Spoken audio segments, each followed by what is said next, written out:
Bueno, entonces, como dijo Benjamín, esta charla más o menos es de, o sea, de los primeros, o sea, los primeros pasos de Bliki, que es un proyecto que, o sea, de hacer un Bliki, que es un blog con un wiki. El código está en mi source hat, ¿no? Y bueno, ahí está mi handle en el Fediverso, ¿no? Yo uso Rust hace más o menos 3 años on the site. Cuando entró en 1.0 lo chequeé un rato, pero la verdad que no escribí mucho. Sin embargo, tampoco es que me considero un experto de Rust, ¿no? O sea, de hecho, en Bliki escribí el primer macro que he usado de Rust. Poco a poco cada vez voy usando más features porque es un lenguaje bien grande, pero bueno, ya acá les espero mostrarles un poco de lo que he aprendido, sí, escribiendo el wiki, y bueno, también un poco lo que quiero hacer a futuro, ¿no? O sea, bueno, un Bliki es un blog más wiki, el más conocido es el de Martin Fowler, sí, ¿no? Pero después de eso, creo que no hay muchos Blikis. Antes de, o sea, para más o menos poner el contexto, quería mostrar rápidamente cómo se ve hoy en día, ¿no? O sea, un header, si creo un artículo, o sea, sale acá, puedo editarlo rápidamente, soporta media attachments, por ejemplo, ¿no? O sea, acá, o sea, tomo un screenshot, lo puedo subir, ¿no? Lo salvo, se muestra. O sea, ahora, sin embargo, ven acá que, por ejemplo, eso, después voy a hablar, pero por ejemplo, acá no estoy pasando el user object y por ende se considera que no estoy logueado, por más que, o sea, sí estoy logueado, pero bueno, ya. Más o menos, eso es lo que hace el Bliki por ahora. Guarda las versiones, pero no tengo una manera de mostrarlas por ahora. O sea, cada edición es una versión, ¿no? Pero bueno, más o menos para ver lo que hay. Mis objetivos, o sea, cuando empecé a hacer el proyecto, era que sea ops friendly, ¿no? Que soporte como que media, o sea, videos y GIFs, o sea, media attachments, y que sea apropiable, ¿no? Que es más o menos en la línea de, no sé si han escuchado este quote de Donald Knuth, ¿no? Como que él está en contra del código reusable, sino más del código reeditable, ¿no? Que es más fácil de modificar que algo que es como una caja negra, ¿no? Entonces, en ese caso, como que hacerlo fácil de modificar, o sea, sencillo, pequeño, porque, o sea, MediaWiki es un gran wiki, pero, o sea, más allá de que no sea PHP, es como que es un montón de código. Entonces, no lo puedo modificar con tanta facilidad. O sea, y por eso más o menos mencioné la SQLite. Primero porque es fácil de backupear, ¿no? También porque hay una cosa que quería usar, que por ahorita no estoy usando, en una versión anterior usé, que es guardar los archivos de frente en una tabla, en el blog, porque así no tengo que estar, o sea, puedo backupear todo el contenido con solo backupear el SQLite Database. Y te permite streamear el archivo a la base de datos para que no tenga el consumo de memoria, o sea, que no deje de loguear todo el media attachment a la vez. Por ahora estoy usando Markdown, principalmente porque no tengo que, o sea, porque ya está escrito en una librería, ¿no? A la larga sí quiero modificar eso un poco, pero, o sea, por ahora Markdown es suficiente. Y también quiero explorar Web Components, ¿no? En particular Catalyst o LeetDev para el Rich Text Editor, pero de nuevo, por ahora, o sea, con Content Editable es más que suficiente. Por eso pues sería como que a futuro, ¿no? Y bueno, las dependencias que elegí era Axum, SQLite, ¿no? Que es la librería RSQLite que es la más conocida, y MiniJinja, ¿no? Axum porque ya lo conocía, o sea, ya he hecho un par de cosas en Axum, y bueno, ya básicamente, o sea, parece que es a futuro lo que, o sea, como está soportado por Tokio, pues es a futuro como que el más popular, ¿no? Templates, MiniJinja, principalmente porque, o sea, yo conozco MiniJinja, ¿no? De cuando escribía Python en otra vida, y aparte porque, bueno, es fácil de extender. Por ejemplo, el Markdown lo estoy rendereando como un filter en el template y, o sea, como pueden ver, bueno, o sea, no es la manera más eficiente de hacerlo, porque estoy cargando todo el archivo, todo el post o el artículo como una cadena, pero bueno, funciona por ahora, ¿no? Uy. La autenticación, bueno, la autenticación, o sea, es un session based, es decir, como que asocio un usuario a un cookie, ¿no?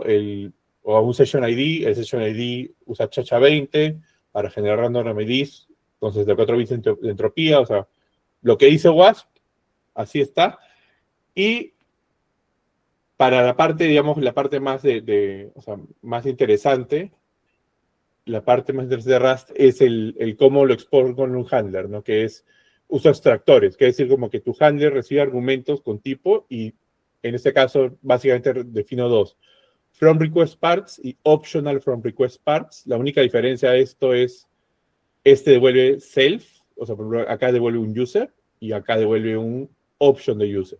Entonces la diferencia es entre, por ejemplo, el front page no necesita estar logueado, entonces uso el option user, ¿no? Si estás logueado, muestro all admin, si no, muestro como que logueado, ¿no? Pero para editar necesitas estar logueado, entonces ahí sí sí o sí tienes que estar logueado. Y básicamente, o sea, digo en authorize, si es que no estás logueado, ¿no? Y para eso, o sea, no hay mucha, bueno, acá está el código, ¿no? Básicamente del estado, o sea, ya, la cookie está, está firmada, es decir, no es que el usuario no puede ver el contenido, no está encriptada, pero sí está, o sea, sí hay una atestación de que el servidor la ha generado, ¿no? Entonces, sí, o sea, si el usuario modifica el cookie, no pasa, o sea, yo lo detecto, ¿no? Y, o sea, lo puedo detectar en el servidor y rechazar el cookie, ¿no? Entonces, bueno, genero el key, ¿no? Luego, o sea, el cookie jar, que es el API de Axum, o sea, del header lo convierto en el cookie jar, busco el session ID cookie, ¿no? Y luego, usando ese session ID cookie, literal, hago esto básicamente es como que solo hace el select from user ID from sessions, ¿no? Where session ID igual esto, ¿no? Es así. Y bueno, o sea, así nomás es la autenticación, ¿no? O sea, no es relativamente sencillo. El error handling, acá sí aprendí algo, ¿no? Inicialmente o sea, porque, bueno, por contexto, los error handlers de Axum son infalibles, ¿no? Es decir, sí o sí, tu handler tiene que volver un valor, ¿no? Porque se tiene que convertir en un request. Entonces, básicamente, la primera manera lo que haces es como que haces tu error con this error y metes todos los errores de todas las librerías que usas, ¿no?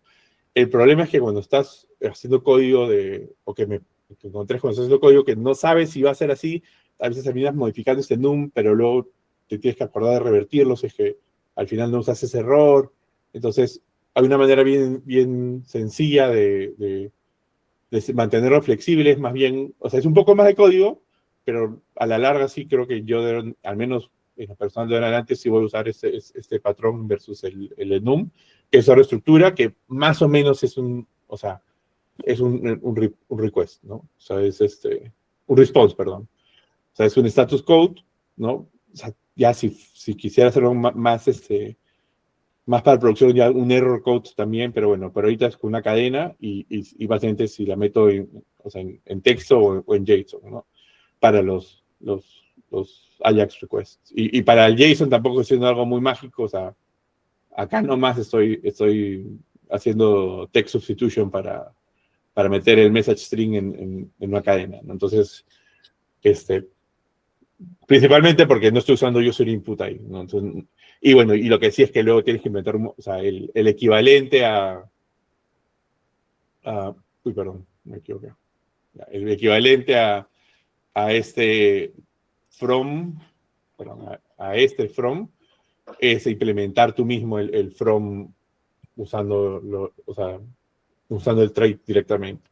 Es más código, sí, pero en el momento te permite, o sea, construir una estructura inline y devolver un error para salir del paso, ¿no? Bueno, bueno, otra cosa chévere de Rust SQLite y que sí estoy usando es registrar funciones, de Rust para poder llamarlas desde SQLite.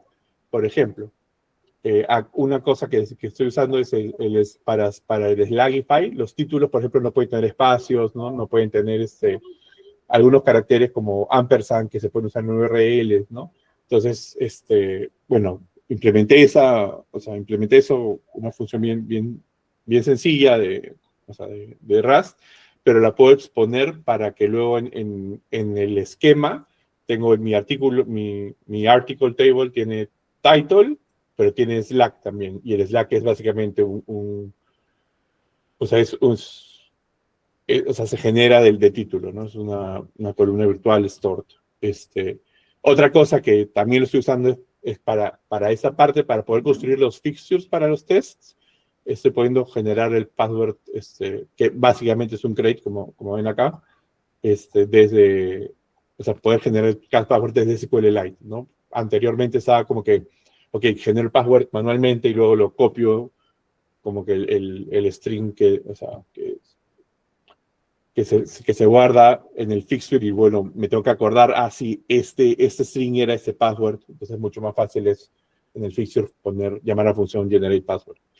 Eso significa, sin embargo, porque la manera, o sea, esa manera es, o sea, cada vez que abro la conexión, tengo que registrar las funciones para poder usarlas. Entonces, no puedo, por ejemplo, ¿no? Si es que hago SQL, o sea, si hago desde la línea de comando SQLite a la base de datos, ahorita no puedo leer la columna Slack porque depende de una función que no está en la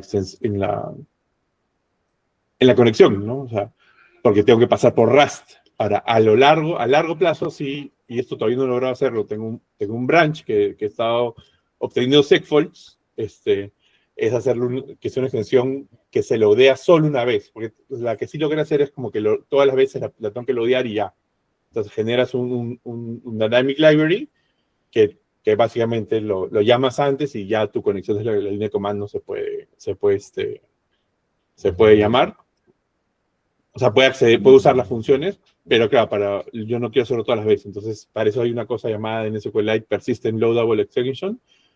Y bueno, eso sí es un plan a futuro. Bueno, y lo más importante que a menos del código que de Rust que leo y veo, o sea, como que, ¿no? Por ejemplo, Bus Relay, que es como que no me acuerdo cómo lo llaman ahora, pero como que un stream, o sea, agrega un montón de tweets de Mastodon de diferentes instancias. Claro, está todo escrito en Rust, pero casi no tiene test, ¿no? Entonces, bueno, casi yo un poco como que me tomé en serio eso y sí estoy tratando de escribir test para cada handler, ¿no? Y eso es más o menos lo que tuve que hacer. Bueno, así al saque, o sea, SQLite sí te ayuda con eso porque lo genero de frente, o sea, generas en memoria una base de datos, cargas el esquema, ya está, ¿no? Estoy viendo una base de datos por test para mandar el aislamiento. Sí, en Postgres hay otras maneras, hay una manera con containers para hacer un DB por test que te levanta un container por test, pero demora más. Y hay una manera que no usa template databases, no sé por qué, que se llama pgtestdb, que se encarga de más o menos levantarte una base de datos por test, ¿no? Pero requiere o sea, requiere como que código glue de la librería. Pero bueno, entonces SQLite no hay mucho problema. Empecé un fixture el setup lo estoy haciendo totalmente en SQL, ¿no? Y eso por ahora es un fixture por test, ¿no? Pero conforme he ido avanzando me doy cuenta que creo que es una mala decisión que voy repitiendo un montón de código. Entonces estoy pensando hacer más como que pensar en casos de uso y usar esos para cada test, pero eso ya es algo que está por ahora veremos. Por ahora es un SQLite un SQL, perdón, por test, ¿no? Bueno, y para testear los handlers, Axiom tiene o sea, tu API se llama OneShot, que básicamente es como que tú puedes, bueno, o sea, Axiom usa creo que se llama Hyper, creo que está bajo Hyper, el Create HTTP, pero es un estándar, una representación estándar de request y response. Entonces tú puedes generar, o sea, tú básicamente tienes que le das, o sea, levantas tu router de Axum, le das un request, te devuelve un response. Ahí está. Y eso más o menos sigue, bueno, creo que la convención más común creo que es ACT. Ya no me acuerdo cuáles eran los 3 As. Pero bueno, básicamente como haces el setup de tu test, ¿no? O sea, haces exercise del system, o sea, lo que estás testeando y luego haces los assertions, ¿no? Entonces, request, one shot, response, sigue más o menos ese life cycle. Y bueno, este es el código, o sea, como le dije, es súper sencillo. Básicamente, creo una nueva base de datos, ejecuto el esquema. Si es que le pasé un fixture, ejecuto todo el fixture y devuelvo la base de datos. No hay más. Y bueno, para, o sea, para crear para crear mi app, que es el router, tiene un par de dependencias, ¿no? En este caso, los assets, los templates, el cookie con el que voy a firmar el key con el que voy a firmar los cookies, ¿no? Y como les mencioné, eso guarda, ¿no?, los archivos en un directorio, entonces por eso son el temp de mi máquina, ¿no? Uno de los problemas que encontré, que es claro, como que Axiom te provee lo ver, pero por ejemplo, para el upload que les mostré, estoy usando multiform. Ok, entonces tengo que generar un request que tenga multiform, y ahí sí veo que Axiom o sea, no te da una solución por defecto, ¿no? Y hay varias librerías que están archivadas, por más que parecían bastante buenas, pero ya están como que o sea, no mantenidas, ¿no?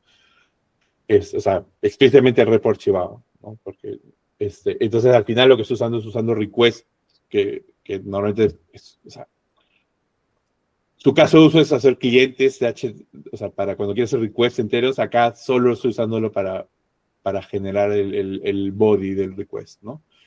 Y ya con eso o sea, o sea, claro, creo request para el multiform.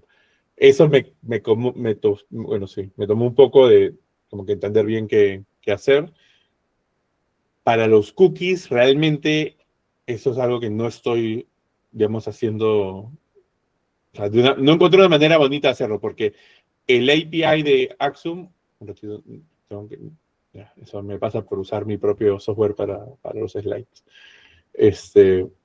Ok, entonces básicamente lo que estoy haciendo es copiando el cookie, o sea, es como que me logueo en el navegador, veo el header, pongo el header, ¿no? Lo que no he encontrado es un cookie, o sea, no encontré un API público de Axum para hacer el cookie jar, darme el header, ¿no?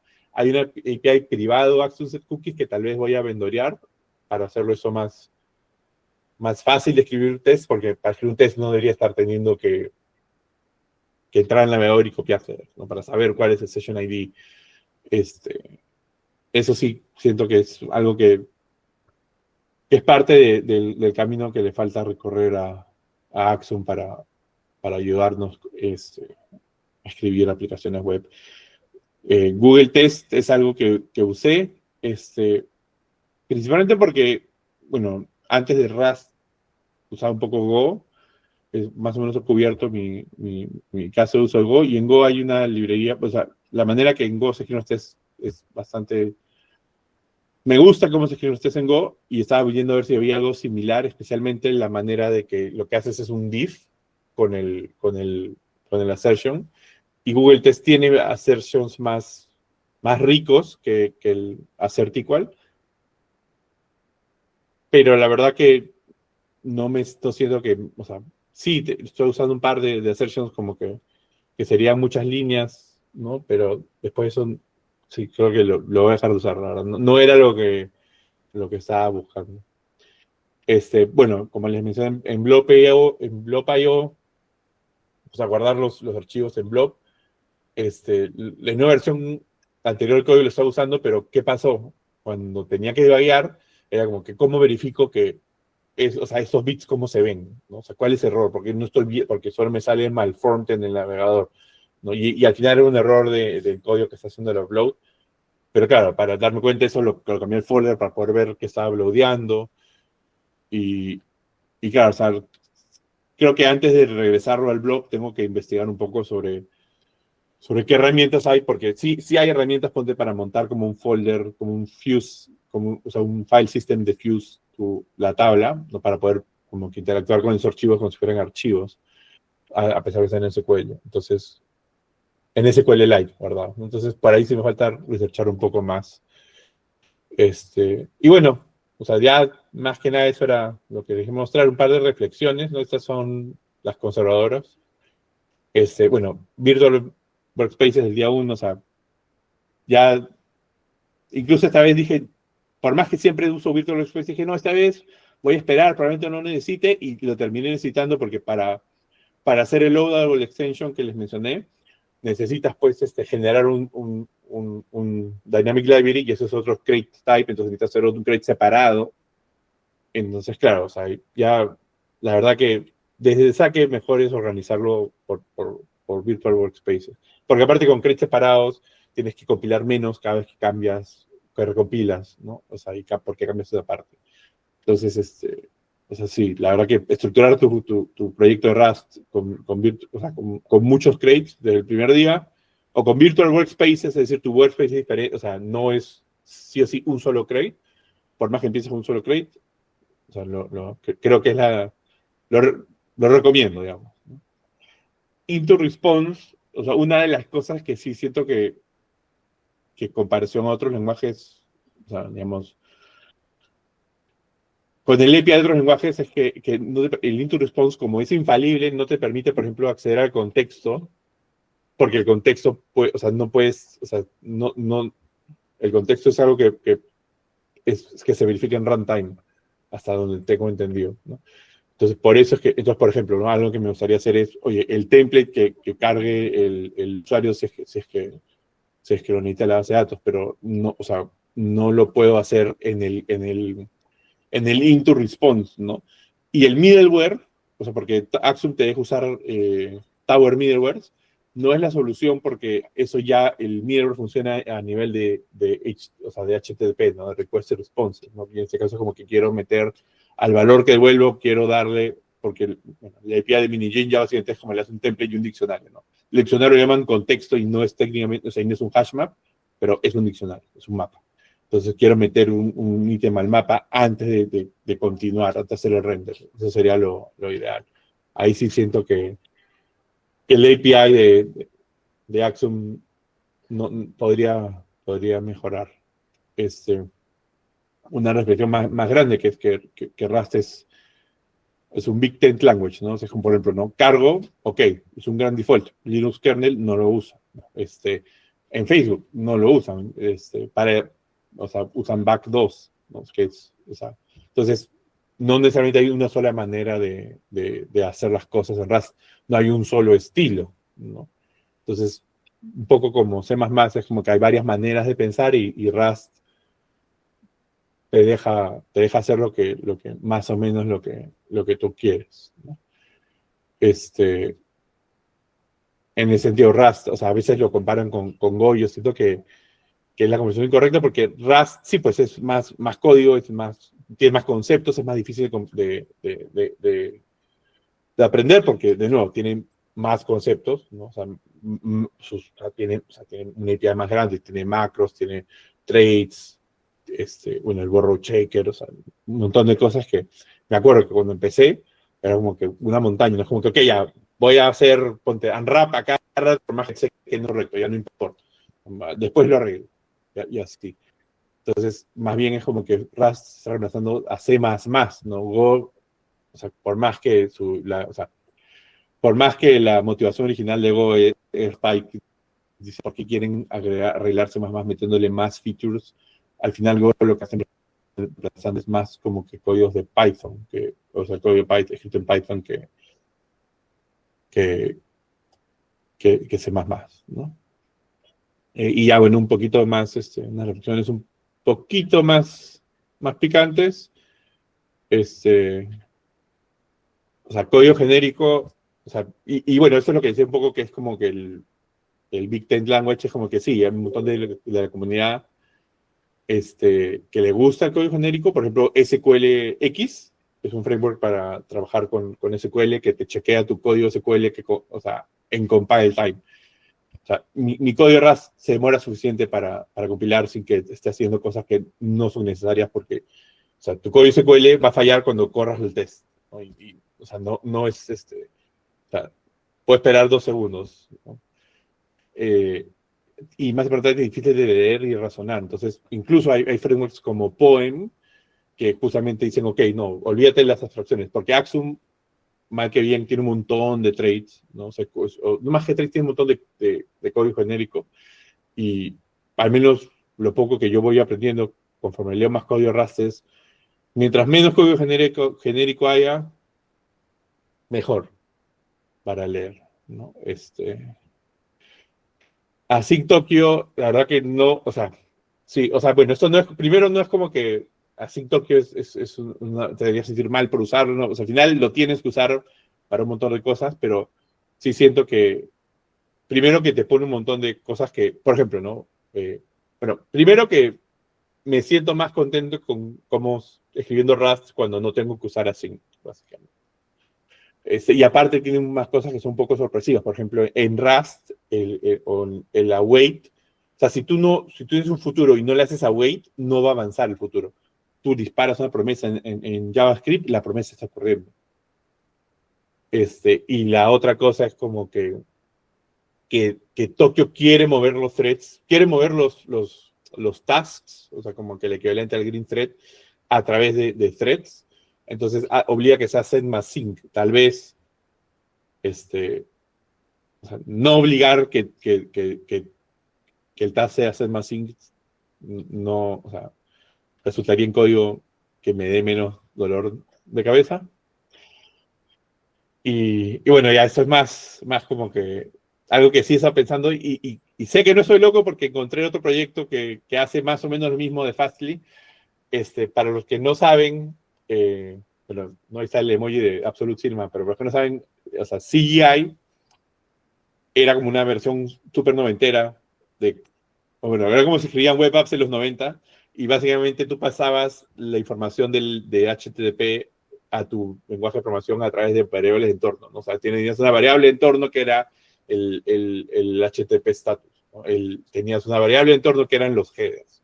Entonces, bueno, se imaginarán que era horrible escribir de esa manera. Entonces, vino, pues, en Python es Wishy, en Ruby es Rack.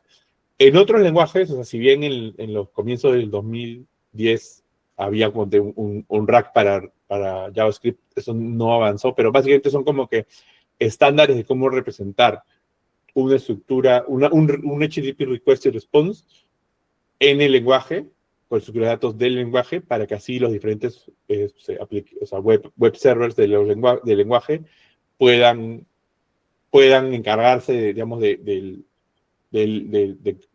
entrelazar con HTTP y tu tu ya tenga un valor estructurado, ¿no? Y había, en eso salió Mongrel 2, que te permite hacer eso, o sea, te permite tener requests y responses estructurados de manera agnóstica al lenguaje, porque usaba cero MQ sockets. Entonces, a la larga, yo siento que un modelo así sería más cómodo para Rust, o sea, como que nos encargamos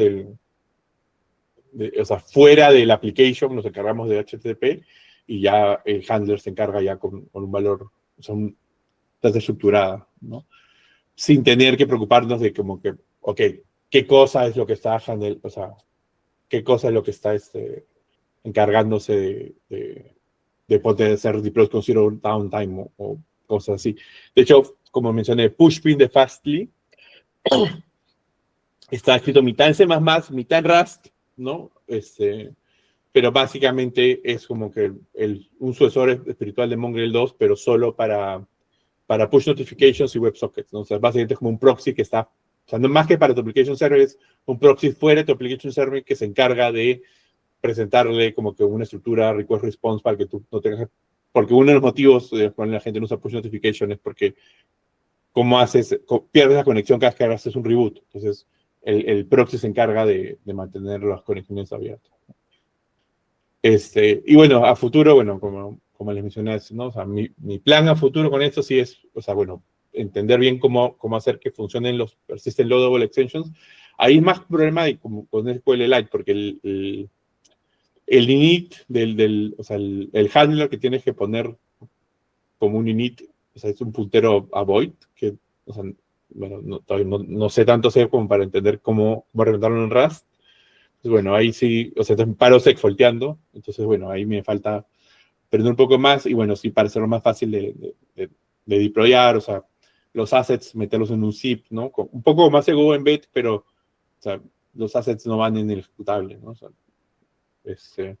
y sí me gustaría aprender, o sea, como que iterar un poquito sobre un markup, o sea, Wikitext, ¿no? Básicamente para como que poder representar data estructurada y tal vez poder hacer queries, ¿no? Como un poco, bueno, MediaWiki tiene una extensión cargo para eso, pero los templates de MediaWiki básicamente te dejan escribir Lua, ¿no? Entonces, o sea, quiero tener templates o quiero tener un markup que no tenga un Turing Complete Language embebido, ¿no? Bueno, eso es todo. Ya sin más, no sé si tienen preguntas. A ver, ¿alguna pregunta? Yo tenía una pregunta ahí, justo lo mencionaste. Me dijiste que estabas hablando de que usar SQLX, o no, ¿preferías no usar SQLX? ¿Eso es lo que entendí? O sea, mira, sí y no. O sea, preferiría no usar el feature de SQLX que es chequear tu SQL en compile time, ¿no? O sea, creo que no tiene sentido. O sea, como que, porque primero, todo el código, o sea, tú vas a hacer tu código de producción, o sea, lo va a hacer que ejecutar. Y ahí va a saltar que tiene problemas. Pero aparte, o sea, entonces, o sea, el trade-off de demorarte, o sea, de demorarte tratando de emular tu base de datos, ¿no? Porque, o sea, no es que usan el parser de Postgres, pero lo extraen porque Postgres no te da eso como una librería, ¿no? Para compilarlo, o sea, para en compile time tratar de chequear errores sintaxis, o sea, creo que ese no es el lugar. Comparado con usar puro SQLite, SQLX es más bonito, porque el cómo convertir SQL rows a estructuras de SQLX, de RustQL, no es o sea, ese API le faltan. O sea, trató de copiar todo del crate de Postgres, esa parte no la pudo copiar bien, digamos. Entonces, en eso sí, SQLX es mejor, ¿no? Pero por ejemplo, esa funcionalidad en particular sí creo que es el trade-off, o sea, no es el correcto, ¿no? O sea, primero porque chequea de todo el proyecto, no quiero chequear cuando quiero correr un test, no quiero chequear de todo el proyecto. Y además, de hecho, tienen, o sea, si uno sigue